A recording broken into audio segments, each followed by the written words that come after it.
नमो नारायण। जय गौ माता, वंदे मातरम। भारती को प्रणाम और हृदय से ओम शाम शनिश्चराय नमः। दर्शकों, मित्रों, साथियों, धैर्य रखिए। कभी कभी जीवन में सबसे अच्छा पाने के लिए सबसे बुरे दौर से भी गुजरना पड़ता है। ओम नमो नारायण। 18 मई 2025, 18 महीनों के बाद राहुदेव राशि परिवर्तन कर रहे हैं। राहुदेव 18 साल बाद शनिदेव की राशि कुंभ में प्रवेश करेंगे और कुंभ राशि राहुदेव की अपनी राशि भी है। राहुदेव यानी इच्छाओं का ग्रह, छाया का ग्रह, माया की दुनिया। राहुदेव ने इच्छा ग्रह, इच्छा है न माया, तो चराचर जगत में राहुदेव को मायावी ग्रह भी कहते हैं। राहुदेव अनप्रेडिक्टेबल है, अनकन्वेंशन है, स्वरूप बदलने में माहिर है। कूटनीति, सोशल मीडिया, ग्लैमर, विदेश नीति, यात्रा, हर चीज को सीमा से परे प्राप्त करने की इच्छा राहुदेव है। अच्छा तो बहुत अच्छा और बुरा तो बहुत बुरा, इसके कारक राहुदेव है। प्लानर्स, सोशल मीडिया इन्फ्लुएंस, किसी चीज को मैनेज करना, गुप्तचर, जासूस, ये सारे काम राहुदेव के क्राइटेरिया में आते हैं। संपूर्ण तकनीकी क्षेत्र के ज्ञाता राहुदेव माने गए। यूं कह सकता हूं कि वर्तमान में चराचर जगत पर सबसे ज्यादा किसी का प्रभाव है तो वो राहुदेव है। और राहुदेव 18 मई 2025 शाम 7:35 पर शनिदेव की मूल त्रिकोण राशि कुंभ में और बृहस्पति देव के नक्षत्र पूर्व भाद्र नक्षत्र तीसरे चरण में स्वयं अपनी ही राशि, क्योंकि कुंभ राशि राहुदेव की राशि भी है, अपनी राशि में प्रवेश करेंगे। कुंभ राशि पर राहुदेव का आधिपत्य माना गया है क्लासिक में। बृहस्पति देव के नक्षत्र में राहुदेव 23 नवंबर 2025 तक रहेंगे। 23 नवंबर 2025 के बाद दोपहर 12:22 में राहुदेव स्वयं अपना ही नक्षत्र शतभिता नक्षत्र में प्रवेश करेंगे।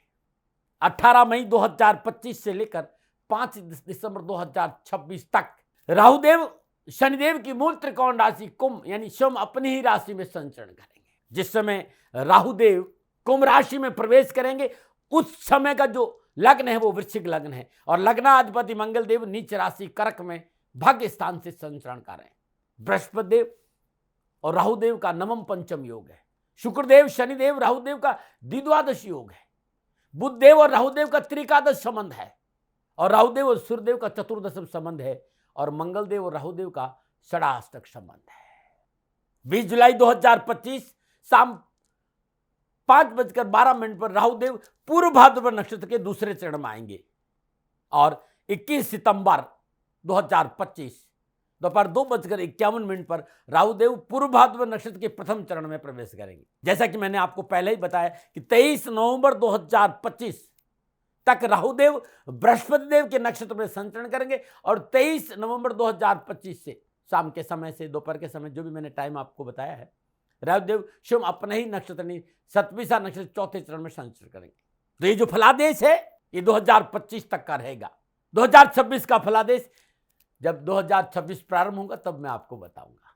और पूर्व भाद्रपद नक्षत्र के स्वामी बृहस्पति देव 14 मई 2025 से मिथुन राशि में संचरण करेंगे। ध्यान रखिएगा, राहुदेव और बृहस्पति देव का नवम पंचम संबंध है, इस बात को ध्यान रखिएगा। और पूर्व भाद्रपद नक्षत्र के स्वामी बृहस्पति देव है और नैसर्गिक शुभ ग्रह है 9 ग्रह में। और वैदिक ज्योतिष के अनुसार राहुदेव जिस राशि में नक्षत्र में संचरण करते हैं उनका फल अवश्य देते हैं। इस समय राहुदेव शनिदेव की मूल त्रिकोण राशि में कुंभ में संचरण करेंगे और ये उनकी स्वयं की राशि भी है। और क्लासिक ये कहते हैं, विद्वान ये कहते हैं, ऋषियों का ये संदेश है कि कोई भी ग्रह किसी भी ग्रह की मूल त्रिकोण राशि की में जब संचरण करता है तो अति शुभ फल प्रदान करता है। मित्रों, साथियों, आप राशिफल सुनना चाहते हैं और मैंने राशिफल लिखा है, लेकिन ये राहु है, अनप्रेडिक्टेबल ग्रह है, अनकन्वेंशन ग्रह है, मायावी ग्रह है और इसका प्रभाव हमारे जीवन पर बहुत रहता है। तो मैं 5 से 7 मिनट आपका लेना चाहता हूं जिससे कि आपको बात समझ में आए। यदि आप थोड़ा समझ लेंगे तो आपको राशिफल समझ में आएगा कि मैं राशिफल क्यों बोला हूं। और आपको लगता है कि नहीं दाती महाराज हम ये सब कुछ नहीं सुनना चाहते, तो आप सब विद्वान हैं, तकनीकी के बादशाह है, यूट्यूब पे फॉरवर्ड का बटन है, आप फॉरवर्ड करके राशिफल पे चले जाना। लेकिन यदि आप ध्यान से सुन लोगे तो जिस सिद्धांत के बल पर मैं आपको समझाने जा रहा हूं या राशि का फलादेश दूंगा तो आपको समझ में बहुत आ जाएगा। पुनः हृदय से दाती गुरु मंत्र के सभी मित्रों का मैं स्वागत करता हूं। इस राष्ट्र का नागरिक हूं, भारतीय सनातन संस्कृति से प्यार करता हूं और सनातन संस्कृति की अद्भुत धरोहर ज्योतिष है जो आपके सामने लेके आता हूं।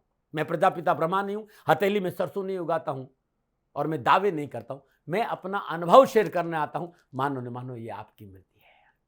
मैं दबाव कभी नहीं देता हूं। मेरे मित्रों साथियों, मैं सदा आपसे निवेदन करता हूं कि ये अलौकिक विद्या है, यत ब्रह्मांडे तत्पिंडे, और इसका तारतम्यता बिना साधना के संभव नहीं है।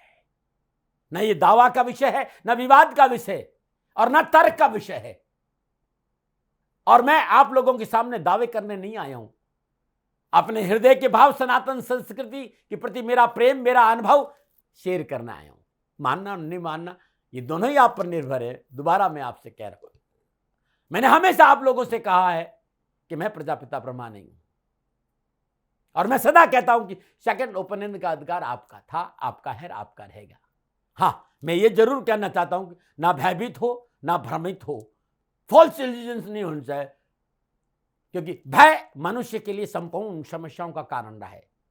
भय और भ्रम से बाहर आई और जीवन के अनुभव के पास आई, जीवन खुशियों से भरा रहेगा। राहु को टटोलने की कोशिश करते हैं, राहु को जानने की कोशिश करते हैं, राहु को समझने की कोशिश। आखिर क्या है इनकी थ्योरी और क्यों है ये राशि परिवर्तन इतना महत्वपूर्ण? 4 ग्रहों के बारे में हम सबको जानना बहुत जरूरत है। शनिदेव, राहुदेव, बृहस्पति देव और केतु देव। कभी भी जब वर्षफल की बात करेंगे तो इन 4 ग्रहों को देखेंगे और जब मंथली राशिफल देखेंगे तो आपकी राशि अधिपति और सूर्य को देखेंगे और रोज का देखना तो चंद्रमा को देखेंगे। इस बात का ध्यान रखिएगा।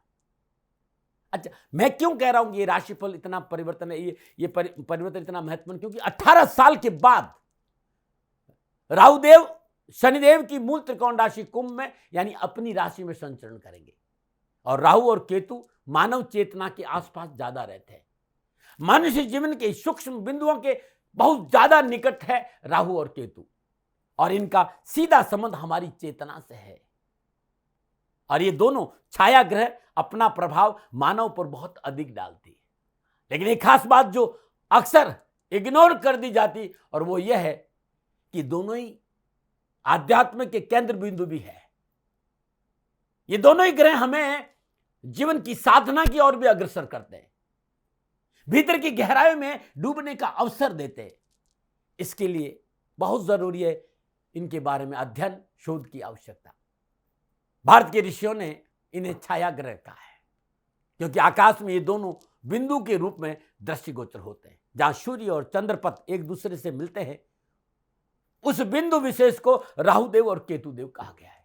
छाया का अपना एक प्रभाव है और मनुष्य की छाया हमेशा मनुष्य के साथ रहती है, बशर्ते जहां आप खड़े हो वहां रोशनी हो, क्योंकि यही वो रोशनी है जो छाया का निर्माण करती है।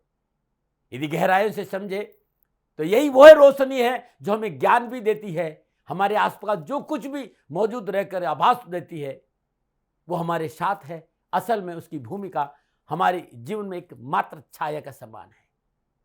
लेकिन रोशनी तभी बनती है या छाया तभी बनती है जब रोशनी को अपने भीतर प्रवेश होने से रोकते, क्योंकि समतल कांच की सतह कभी छाया नहीं बनती साथियों, क्योंकि वो रोशनी को अपने भीतर प्रवेश होने देता है। ठीक इसी प्रकार ज्ञान की रोशनी जब हमारे भीतर में प्रवेश कर हमारे अंतर्मन को ओतप्रोत कर देगी तो हम सांसारिक माया रूपी छाया में नहीं फंसते। और यही कारण है कि राहु मायावी तो है लेकिन फिर भी आध्यात्म रूप से मनुष्य की चेतना के आसपास रहते हैं। जरूरत है बस उस रोशनी को अपने भीतर प्रवेश करने की जो हमें छाया से मुक्त कर दे, और ये रोशनी का देने का काम करते हैं केतुदेव। इसलिए इन्हें समझना बहुत जरूरी है, ये विद्वानों का मत है। क्योंकि हमारी उपनिषद, हमारी शास्त्र, ऋषियों ने बहुत कुछ कहा है कहानी और कथा के रूप में, क्योंकि जो कुछ भी मिला वो ईश्वर का प्रसाद है और मैंने जो कुछ भी आपके सामने रखा वो ईश्वर का प्रसाद और मेरा अनुभव है साथियों। क्योंकि ये दोनों छाया ग्रह जातक के आंतरिक स्वभाव के बारे में बहुत कुछ बताते हैं और इन्हें समझ लिया जाए तो मनुष्य अपने जीवन को गतिमान करने में सहज हो जाता है। इन छायागरों को थोड़ा सा गहराई से समझ ले, अपने जीवन की आने वाली कठिनाइयों का पूर्व अनुमान लगाकर हम अपनी समस्याओं का निजात पा सकते हैं। क्योंकि राहु देव और केतु देव त्वरित फल देते हैं, अचानक फल देते हैं। क्योंकि मैं राशिफल के आसपास आ रहा हूं, थोड़ा सा समय इसलिए ले रहा हूं कि आप समझ ले। राहु केतु को सुनना और समझना बहुत जरूरी है।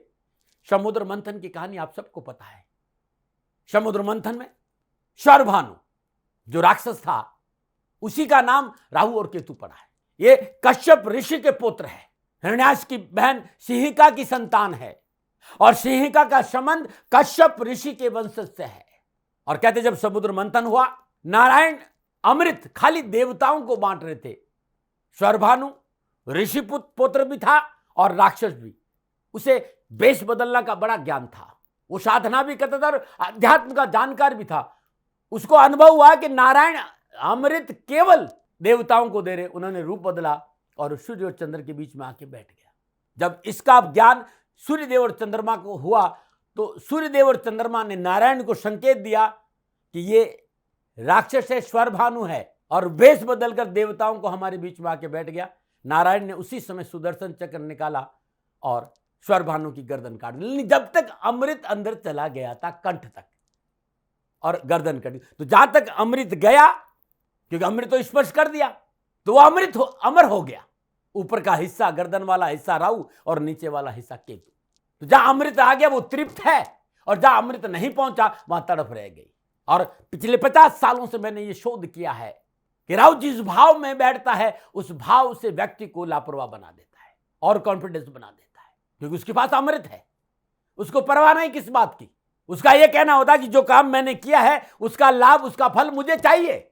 और केतु जिस घर में बैठता है उस भाव की उस व्यक्ति के भीतर में सदा तड़प रहेगी। यदि केतु लगन में है तो मान सम्मान की तड़प है, और केतु दूसरे भाव में तो वाणी की तड़प है, और केतु तीसरे भाव में तो शास और पराक्रम की तड़प है, और चौथे भाव में आगे तो सुख की तड़प है, और पंचम भाव में विद्या और संतान की तड़प है।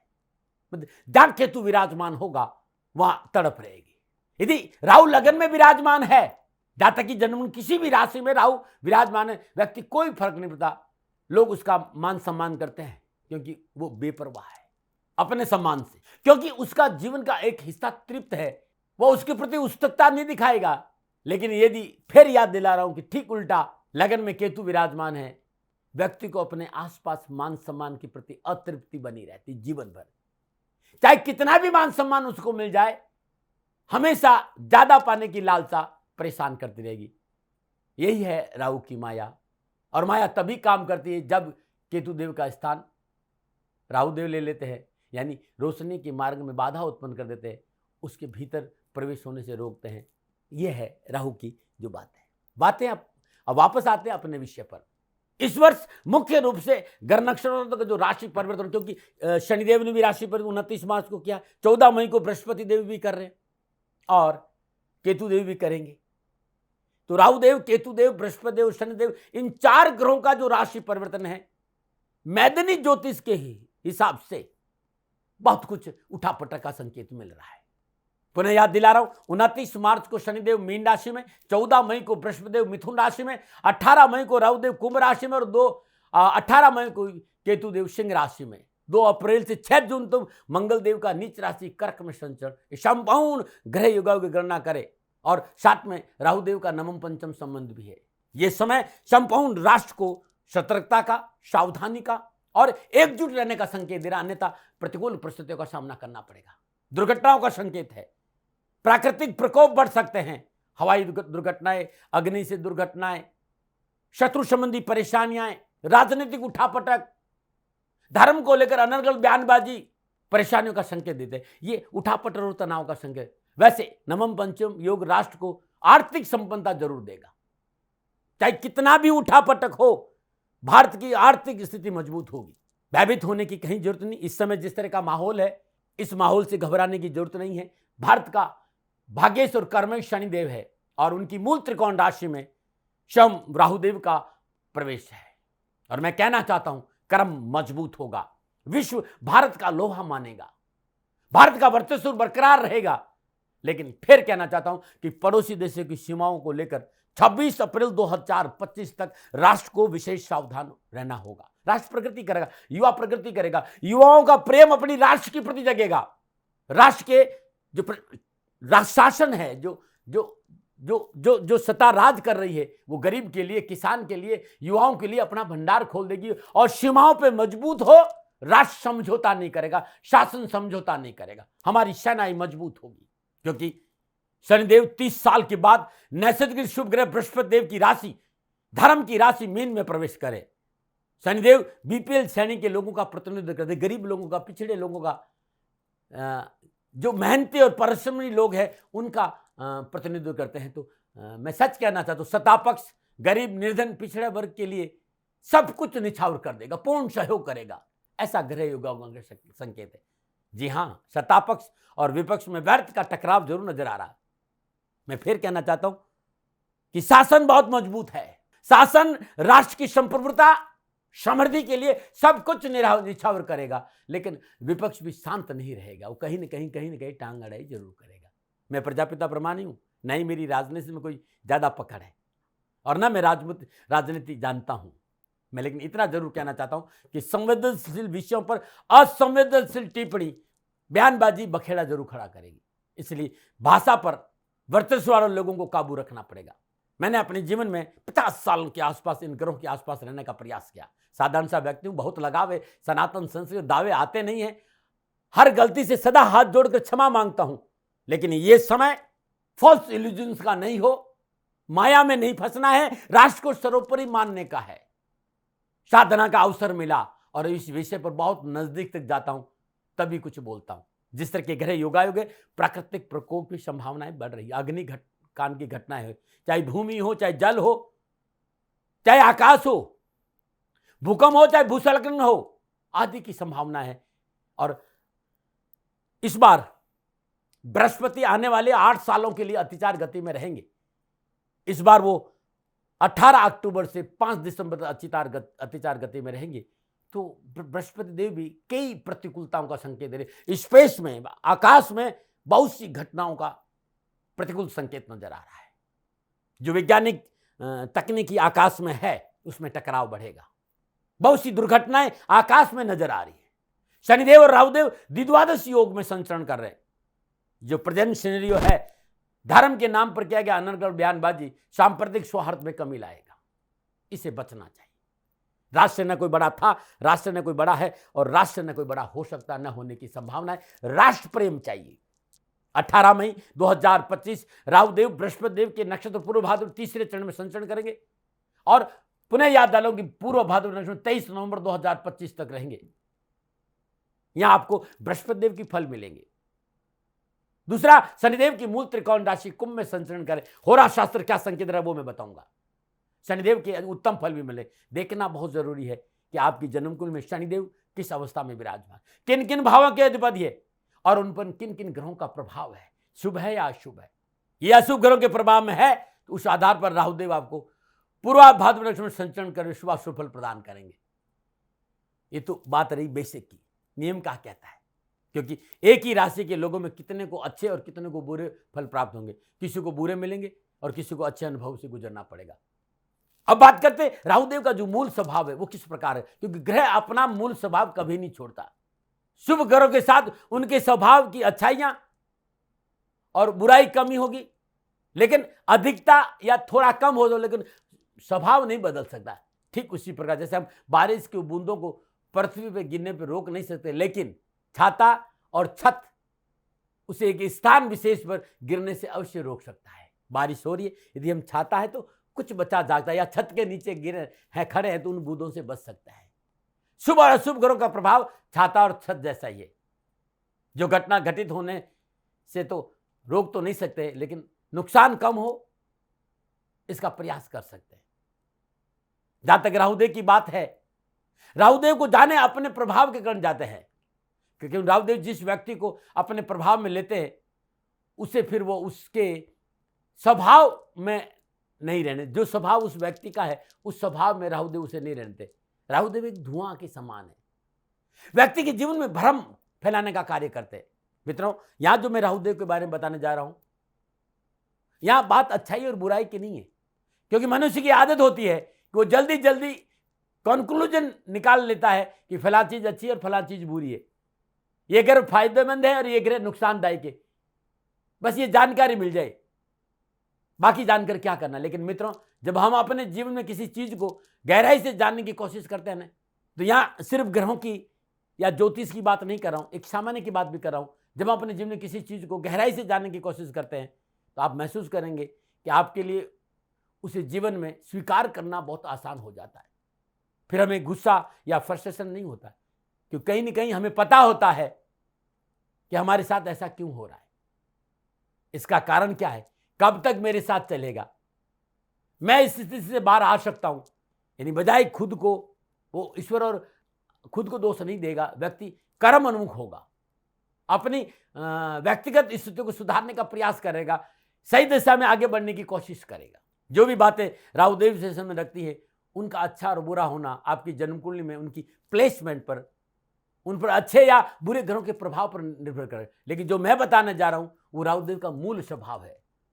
राहुदेव बहुत जल्दी रूप बदलते हैं, तेज बुद्धि वाले हैं, जिसे व्यक्ति को बहुत जल्दी भ्रमित कर लेते हैं, तत्काल प्रभाव में ले लेते हैं। और ये कारण है कि रातारात व्यक्ति को अमीर बना सकते हैं और गरीब भी। वैसे जिन जातकों पर राहुदेव का प्रभाव अधिक होता है, वे ख्याली पुलाव पकाते हैं, सूरज की रोशनी में सपने देखने वाले व्यक्ति हो सकते हैं।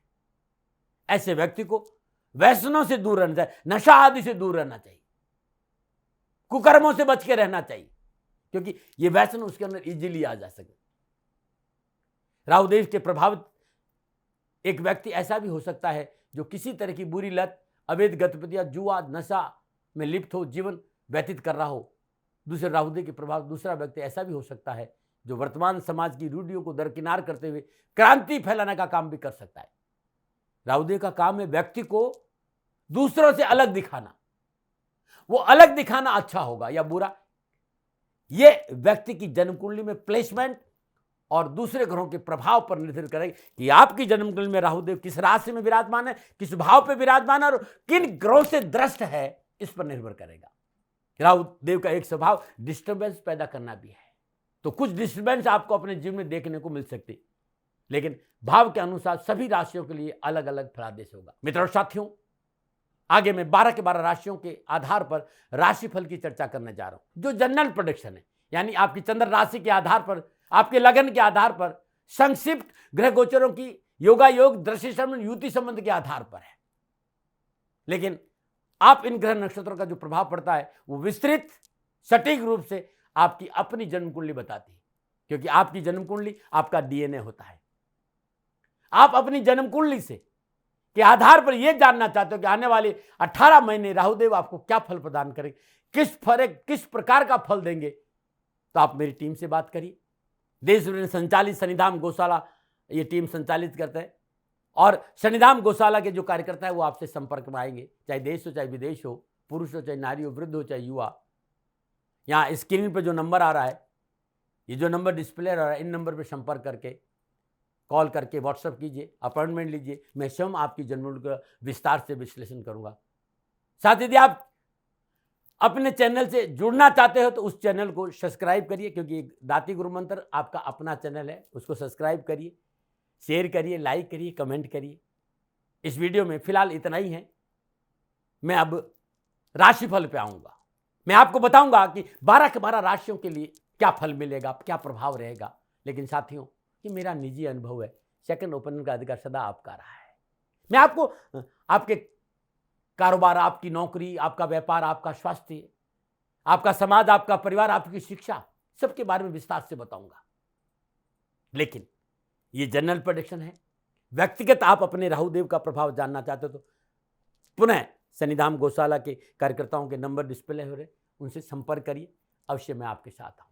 अब मैं राशि चक्र, भा चक्र की तीसरी राशि यानी मिथुन राशि, मिथुन राशि वालों के लिए राहुदेव का शनिदेव की मूल त्रिकोण राशि कुंभ में संचरण क्या संकेत दे रहा है। मिथुन राशि की राशि अधिपति बुधदेव है और मिथुन राशि वालों के लिए राहुदेव 18 मई 2025 से भाग्य स्थान नवम स्थान धर्म स्थान से स्वराशि कुंभ से संचरण करेंगे। नवम भाव धर्म है, पिता है, लंबी यात्राएं हैं, शोध है, रिसर्च है। राहुदेव स्वराशि कुंभ में नवम भाव में और बृहस्पति मिथुन राशि लगन भाव में नवम पंचम संबंध है राहुदेव और बृहस्पति। शनिदेव मीन राशि दसम स्थान और शनिदेव और राहुदेव का दोबारा का संबंध है। राशिफल पे आऊं कैसा रहेगा ये 18 महीना शनिदेव की मूल त्रिकोण राशि कुंभ में राहुदेव का संचरण। उससे पहले मिथुन राशि के बारे में कुछ मेरी बात है। मिथुन राशि हर सर्कल हर पार्टी की जान होती है, क्योंकि जब वो किसी पार्टी में होते हैं, जहां लोगों के साथ बैठते हैं, वो पार्टी जश्न बन जाती है। आपके साथ बिताए गए कि साधारण मिनट भी, एक साधारण दिन भी दूसरों के लिए किसी पार्टी से कम नहीं होता है। आपके पास आपके लोग जो आसपास रहते हैं, आपके चाहने वाले बहुत अच्छा महसूस करते हैं, बहुत रिलैक्स महसूस करते हैं। मिथुन राशि यानी double sign, double mind, double strength. लेकिन आपके ऊपर संगत की रंगत बहुत जल्दी चढ़ जाती है मिथुन राशि। बुरी संगत में बुरे और अच्छी संगत में अच्छे होते, क्योंकि आप मूडी होते हैं। और इस राशि का सबसे बड़ा गुण ये है कि जिसका साथ रहते हैं उस जैसा बन जाते हैं। आप हाव भाव, बुद्धि बल, विनोदी स्वभाव इतना पावरफुल होता है कि आप दूसरों को बहुत जल्दी प्रभावित कर लेते। अपनी काबिलियत, अपनी बुद्धि कौशल, विनोदी स्वभाव से नकारात्मक वातावरण को सकारात्मक वातावरण में बदलते थे। और बातून इतने होते हैं कि सुबह से रात आपकी बातें खत्म ही नहीं होती। आपके दोस्त सदा आपको मिस करते हैं। आप देखने में जितने आकर्षक है उतना ही एंटरटेनिंग भी है।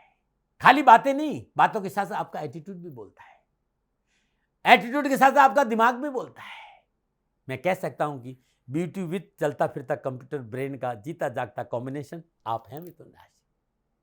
लेकिन आपका मूड स्विंग बहुत होता है और यही आपके लिए परेशानी करे। अपने चंचल मन पर काबू रखिए, अपने मूड पर थोड़ा सा काबू रखिए। अब कैसा रहेगा मिथुन राशि वाला राहुदेव का कुंभ राशि में संचरण? मिथुन राशि जैसे कि मैंने कहा बहुत चंचल है, क्यूरियोसिटी वाली राशि है, मानसिक रूप से बहुत एक्टिव रहने वाली राशि है। जीवन में गहरी साधना, गहरे विचार का भाव नवम भाव है, अध्यात्म भाव है नवम। आध्यात्मिक और लगाव बढ़ेगा। आपकी बिलीव, आपकी हायर लर्निंग, आपके जीवन के गहरे सवाल, ये सब कुछ इसी घर में देकर जाते हैं। राहुदेव यहां आपको एक्साइटमेंट देगा, लेकिन ध्यान रखिएगा नौवां भाव आपका भीतरी एनवायरनमेंट भी है। राहुदेव आपको टटोलेगा कि आप सत्य की डगर पर कितना हो। अगर यहां आप सावधान न रहे तो आप जीवन के परम सत्य से बहुत दूर चले जाएंगे। इस बात का ध्यान रखिएगा। 18 महीने में क्या करना है आपको? लोगों पर अंधा विश्वास नहीं करें, कार्यों में लापरवाही नहीं करें, अत्यधिक आत्मविश्वास से बचे, बिना सोचे समझे कानूनी मामलों में किसी की मध्यस्थता नहीं करें। 18 महीने सजग रहे, पहरेदार की भांति। साथ में मैं ये भी देख रहा हूं संबंधों में आप मर्यादाओं का उल्लंघन कर सकते हैं, इससे बचना है। धर्म की डगर चले, धर्म के विपरीत नहीं। यहां पर आप मुझे व्यवस्था विवाद से हटते हुए नजर आ रहे हैं। और गाड़ियों के पीछे लिखा होता है ना, सावधानी हटी दुर्घटना घटी। इसको अपना लीजिए, इसको मूल मंत्र बना दीजिए कि एकदम सचेत रहे। यहां राहुदेव पूर्णतः शनिदेव के फल प्रदान करेंगे, क्योंकि वो शनिदेव की मूल त्रिकोण राशि कुंभ में विराजमान है। और शनिदेव भाग्य भाव के स्वामी को कर्म स्थान में संचरण करने, शनिदेव राजयोग का कारक है। कारोबार में वृद्धि होगी, देश विदेश की यात्राओं का योग है। आप विदेशों में जाकर नौकरी कर सकते हैं, आप अपना व्यापार कर सकते हैं, आप विदेशों में जाकर परमानेंट वीजा ले सकते हैं, या आप विदेशों में रह रहे हैं तो पीआर की प्रॉब्लम खत्म होगी, पेपर वर्क में कोई जो परेशानी उससे छुटकारा मिलेगा। यहां आप मेहनत परिश्रम करते हुए नजर आएंगे। कैरियर, कारोबार, नौकरी में उत्तम अवसर मिलेंगे। पीआर की समस्या खत्म होगी। इसके साथ साथ आपकी मेहनत, आपकी परिश्रम, संघर्ष आपको छप्पड़ फाड़ कर सफलता देगा। बस मर्यादाओं का ख्याल रखें। राहुदेव सदा वक्री चलते हैं। कुछ ऋषियों ने राहुदेव की दृष्टि को माना है, कुछ ने नहीं माना। मेरा जो अनुभव है, मैंने दृष्टि को माना है, क्योंकि ये छाया ग्रह है। मैं दृष्टि नहीं कहकर इन्हें छाया कहता हूं। तो 5वीं छाया, सप्तम छाया और 9वीं छाया, तो दृष्टि की जगह हम छाया प्रयोग करेंगे तो उत्तम रहेगा। और राहु की जो छाया होगी वो क्लॉकवाइज होगी। 9वें भाव कुंभ राशि में विराजमान राहुदेव की पंचम छाया, पंचम भाव तुला राशि, सप्तम छाया सिंह राशि तीसरे भाव और नवम छाया मिथुन राशि लगन भाव पर रहेगी। पूर्व पुण्य, संतान, शिक्षा, बुद्धि, ये पंचम भाव है। पुरुषार्थ का भाव तीसरा भाव है और लगन आप शोम है। भाग्य स्थान, 4 भाव एक साथ एक्टिव हो जाएंगे। संतान को अपने कार्य में सफलता मिलेगी, आप विवाहित है तो आपको संतान प्राप्ति का योग है। छोटे भाई बहन पर थोड़ा सा ध्यान देना पड़ेगा, उनके स्वास्थ्य को लेकर, उनको काम को लेकर कुछ अड़चने आ सकती, भाइयों के साथ आपको खड़ा रहना होगा। कार्य क्षेत्र में स्थान बदलने का मौका मिलेगा, यानी कहीं न कहीं से आपको धन आएगा। नौकरी, व्यवसाय, कारोबार में उत्तम नए कारोबारी संबंध बनेंगे। छोटी मोटी यात्राओं से अच्छा लाभ मिलेगा। मान सम्मान, यश, कीर्ति में वृद्धि और राजनीति के क्षेत्र में आगे बढ़ने का मौका मिलेगा। कार्यस्थल पर आपका वर्चस्व बनेगा, नए कारोबारी संबंध बनेंगे। यदि आप नौकरी बदलना चाहते हैं तो उत्तम अवसर और लाभ का सरकारी नौकरी में जाने का मौका मिलेगा। आप रिसर्च के क्षेत्र में तो उत्तम अवसर मिलेंगे। लंबी यात्राओं का योग है, मित्रों का अच्छा सहयोग मिलेगा और परिवार में सुख शांति और वैभव की प्राप्ति, और परिवार कंधा से कंधा मिलाकर आपके साथ खड़ा रहेगा। जिस तरह के संपूर्ण ग्रह योगा योग है, मैं ये कह सकता हूं कि मिथुन राशि वालों के लिए राहुदेव का भाग्य स्थान में संचरण उत्तम लाभ और सफलता का संकेत दे रहा है। भूमि, भवन, वाहन की प्राप्ति होगी, व्यापार बहुत अच्छा होगा, कम्युनिकेशन स्किल बहुत अच्छा होगा और मार्केटिंग के क्षेत्र में आपकी साख बढ़ेगी। कानून के क्षेत्र में विशेष अवसर प्राप्त होंगे। आप शेयर मार्केट में हैं और आपको अनुभव है तो यहां शेयर मार्केट आपको अच्छा लाभ। आप युवा और खेल के मैदान में है, सफलता के उत्तम अवसर मिलेंगे। आपका कोचिंग सेंटर है, आपका एजुकेशन का क्षेत्र है और उसमें आप मेहनत करेंगे तो बहुत अच्छा। और संतान को हर जगह सफलता का संकेत। हाँ, संतान पर पैनी दृष्टि रखना बहुत जरूरी है। पुरुषार्थ बढ़ेगा, मेहनत करेंगे, चुनौतियों से नहीं घबराएंगे और मेहनत और परिश्रम का संघर्ष का पूर्ण फल प्राप्त होगा। सोच सकारात्मक रहेगी, आगे बढ़ने का मौका मिलेगा। यह है राहुदेव का मिथुन राशि वालों के लिए भाग्य स्थान में संचरण। क्या उपाय करें? हर रोज अपने घर में पूजा स्थान में शुद्ध देसी घी का दीपक जलाई, ओम दुम दुर्गाय नमः इस मंत्र का जाप करते मां भगवती के श्री चरणों में गुलाब के पुष्प अर्पित करिए। अद्भुत उपाय है ये। ओम दुम दुर्गाय नमः, ओम दुम दुर्गाय नमः। यदि नौकरी, कारोबार, व्यवसाय में कहीं परेशानी है, ओम ऐं क्लीम नमः, एक ऐसा बीज मंत्र जो खाली नहीं जाएगा। ओम ऐं क्लीम नमः इस मंत्र का जाप करते हुए मां भगवती के श्री चरणों में, मां काली के श्री चरणों में नीले पुष्प अर्पित करना बड़ा शुभ रहेगा। अपने जो भी आपका इष्ट हो उनके चरणों में हर रोज चंदन का इत्र अर्पित करिएगा। हर रोज प्रातःकाल नित्य कर्म स्नान उपरांत भगवान शिव के शिवलिंग पर जल, गंगा जल, थोड़ा सा केसर डालकर ओम नमः शिवाय इस मंत्र का जाप करते जल अर्पित करें और भगवान शिव के शिवलिंग पर पीला चंदन का लेप करें। ओम राहुवे नमः इस बीज मंत्र का जाप करना आपके लिए उत्तम रहेगा। बाजरे का आटा, चावल का आटा और शक्कर बूरा तीनों श्रद्धानुसार मिलाकर चींटियों को डालेंगे तो कारोबार में लाभ मिलेगा। मित्रों, साथियों, व्यावसायिक जीवन, पारिवारिक जीवन, निजी जीवन में ज्यादा भयभीत होने की जरूरत नहीं है। बस सचेत रहना, सफलता मिलेगी। ये मोटा मोटा था जो मैंने आपको बताया। चलिए अब मैं विस्तार से बात करूंगा।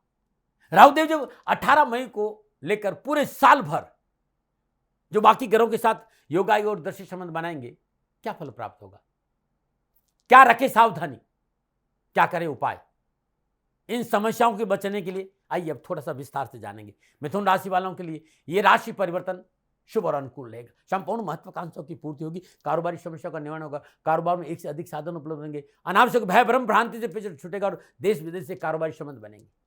कारोबार में लाभ मिलेगा, कारोबारी लाभदायक यात्राओं का योग भी और मित्रों के सहयोग से चल और अचल संपत्ति की प्राप्ति, सरकार का पूर्ण सहयोग मिलेगा। युवा और विद्यार्थियों को कैरियर और शिक्षा के क्षेत्र में सफलता मिलेगी और घर में मांगलिक कार्य संपन्न होंगे। लेकिन छाती संबंधी कोई बीमारी है तो लापरवाही मत करिएगा।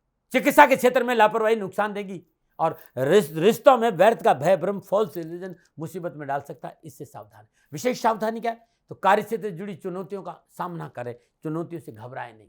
व्यर्थ के भय भ्रम भ्रांति से बनते काम बिगड़ सकते हैं, लापरवाही नहीं करें। लंबी यात्रा स्वयं वाहन चलाकर नहीं करें। छोटे भाई बहनों से बना रखें, उनके साथ तलखी नहीं रखें। नौकरी में अपने बॉस का विरोध नहीं करेंगे, सफलता में 4 चांद लग जाएगा। पुनः उपाय और बता रहा हूं, यदि आपकी नौकरी में, आपके कारोबार में, आपके परिवार में कहीं परेशानी तो 18 महीना हर रोज प्रातःकाल नित्य कर्म से स्नान उपरांत भगवान शिव का जलाभिषेक करेगा। पंचाक्षरी मंत्र का जाप, 108 हरि दुर्वा, ओम नमः शिवाय इस मंत्र का जाप करते भगवान शिव के शिवलिंग पर अशोक सुंदरी के स्थान पर दुर्वा को स्पर्श करा के शिवलिंग पर अर्पित करें। पीपल के वृक्ष में हर रोज जल अर्पित करना बड़ा शुभ रहेगा। किन्नर को हरी वस्तुओं का दान देना भी आपके लिए शुभ रहेगा। मित्रों, साथियों, ये ग्रह गोचर आधार पर मिथुन राशि वालों के लिए राहुदेव का संचरण का प्रभाव था। मिथुन राशि वाले जातक जातिकाओं के लिए जनरल प्रोडक्शन है। मित्रों, साथियों, 12 के 12 राशियों के लिए मैं राशिफल बोलूंगा। ये मिथुन राशि का है और ये नक्षत्र गणनाओं के आधार पर मेरा निजी आंकलन है। न भय, न भ्रम, न भ्रांति, न विवाद, न तर्क, शक, न उपनयन का अधिकार आपका है।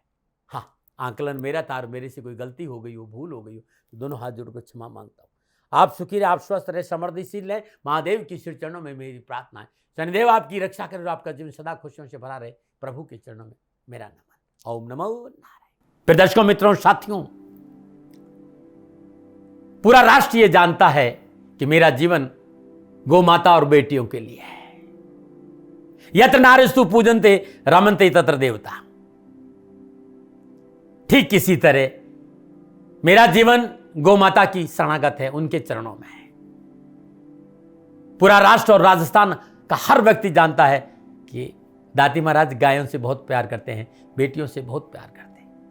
पिछले 35-36 सालों में सैकड़ों हजारों बेटियों के लिए मैंने अपना जीवन दिया है और मैं ये कह सकता हूं कि गौ माता और बेटियों के लिए मेरा संपूर्ण जीवन निछावर है।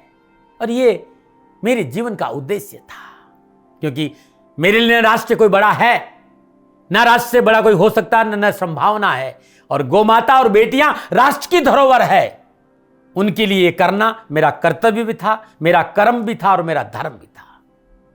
मैं आपको किसी वजह से नहीं सुना रहा हूं ये बात, बस खाली बता रहा हूं कि ये मेरे जीवन का लक्ष्य था। मैं अपने राष्ट्र की सेवा करूं, ये मेरा धर्म है, क्योंकि मैं इस राष्ट्र का नागरिक हूं। पिछले 30-35 सालों से मैं बेटी बचाओ, गौ सेवा में अपना संपूर्ण जीवन राष्ट्र के साथ लगाया। समय बड़ा बलवान है, समय बलवान होता साथियों। वर्तमान परिस्थितियां आर्थिक दृष्टिकोण से मेरी अनुकूल नहीं है, यह मैं संकेत आपको कई बार दे चुका हूं। धन नहीं मांग रहा हूं। मैंने आज तक राष्ट्र से कभी नहीं कहा कि मुझे धन दो, मुझे पैसे नहीं चाहिए। ना मैंने पहले कभी पैसे मांगे थे और ना मैं अभी पैसे मांग रहा हूं। और ये मेरा अहंकार नहीं है। बात बताना चाहता हूं, मैं अहंकार से ये नहीं बोल रहा हूं, क्योंकि मैं धन को लेकर कभी आपके सामने नहीं आया। ये मेरा निवेदन है। हमेशा मैंने आप लोगों से कहा कि राष्ट्र की सेवा करो, मैं भी कर रहा हूं और आप भी सेवा करो। धन नहीं चाहिए, लेकिन वर्तमान आर्थिक परिस्थितियां मेरे को यह कहने के लिए थोड़ा सा मजबूर कर रही है कि शनिधाम गौशाला की गाय दुखी नहीं रहे। इसके लिए मुझे आपका सहयोग चाहिए, और सहयोग तब चाहिए जब मैं आपके लिए कुछ करूंगा। मैं आपके साथ खड़ा रहूंगा आपकी समस्याओं के समाधान के लिए, चाहे वो पूजा पाठ हो, चाहे ज्योतिष हो, चाहे ध्यान हो, चाहे योग हो। किसी भी रूप में आपको मेरे से सहयोग चाहिए। आप सभी अपनी अपनी जन्म कुंडली देखना चाहते हैं। आप चाहते हैं कि मैं आपकी जन्म कुंडली देखकर आपको कुछ समाधान दूं, और आप सबको कुछ न कुछ जानकारी चाहिए। मैं आपके साथ खड़ा हूं, पूरे साल खड़ा रहूंगा, और जब तक जीऊंगा तब तक राष्ट्र के साथ खड़ा रहूंगा। नीचे नंबर आ रहा है, इन नंबरों पर संपर्क करिए और मेरे से बात करिए। लेकिन इसकी एवज में गायों के लिए चारे की व्यवस्था करिए। इसलिए मैंने कहा था कि भाई समय है, दिन है, थोड़ा सा आर्थिक परिस्थितियों को लेकर मैं थोड़ा सा कमजोर हूं, और मेरी गौ माता शनिधाम गौशाला चारे को लेकर परेशान नहीं हो, ऐसा मैं हृदय लेकर आपके सामने आया हूं। लोगों ने कहा कि राष्ट्र आपसे प्यार करता है दाती महाराज, एक बार राष्ट्र से निवेदन करिए। मैं फिर कहना चाहता हूं, मैं धन नहीं मांग रहा हूं, और ये मेरा अहंकार नहीं, मेरी विनम्र प्रार्थना। साथियों, मेरा राष्ट्र सर्वोपरि है। मैं ये नहीं कह रहा हूं, मैं ये कह रहा हूं कि मैं परिश्रम करूंगा आपके लिए, और आप उस परिश्रम के एवज में गायों के लिए चारे की व्यवस्था कीजिए। शनि भगवान सदा आपकी रक्षा करेंगे, आपका जीवन सदा खुशियों से भरा रहेगा, ऐसा मेरा निवेदन है। और वे सभी लोग जो सक्षम है, सामर्थ्यवान है, जिन्हें दाती महाराज के ज्योतिषीय समाधान की आवश्यकता नहीं है, उनको मेरा प्रणाम है। और उन सबको मेरा प्रणाम है जो शनिधाम गौशालाओं को सपोर्ट करते हैं, सेवा में कंधा से कंधा मिलाकर खड़ा रहते हैं। जब से मैंने ये सूचना दी, जब से मैंने ये मैसेज दिया, हजारों लोग शनिधाम गौशाला के साथ कंधा से कंधा मिलाकर खड़े हैं। उन सबको मेरा धन्यवाद, मेरा आभार, अभिनंदन। हर महीने आप में से बहुत से लोग कुछ न कुछ शनिधाम गौशाला में सहयोग करते हैं। मैं उन सब के प्रति पुनः एक बार हृदय से अपना आभार प्रकट करता हूं, और ये सहयोग मैं जीवन भर याद रखूंगा। समय ऐसा है मेरी परिस्थितियां आर्थिक दृष्टिकोण से अनुकूल संकेत नहीं दे रही, इसलिए मैंने राज से कहा कि सन्निधान गौशाला में परेशानी नहीं आए।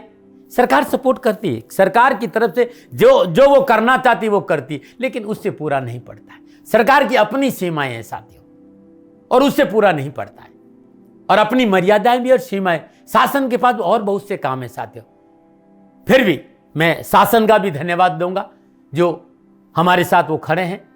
पुनः हृदय से एक बार निवेदन करना चाहता हूं, आपको लगता है कि दाती महाराज के साथ सन्निधान गौशाला में खड़ा रहना है तो नंबर नीचे आ रहे हैं, जरूर सहयोग करिएगा। मेरा कोई दबाव नहीं है, समय काल परिस्थिति के अनुसार दाती महाराज की ये प्रार्थना है। मैं दाती महाराज आपका हूं और आप मेरे हो। मुझे लगा कि आपको कहना देना चाहिए। राशिवासियों, व्यापारी नहीं हूं, समय है आज आपसे कह रहा हूं। और यदि आप अपने आसपास भी जो गायें उनकी भी सेवा करते हैं तो ये भी सेवा मेरे को बहुत खुशी हो, क्योंकि गौ माता दुखी नहीं रहनी चाहिए। बस इस बात का ध्यान रखिएगा। पुनः हृदय से आभार। ओम नमो नारायण।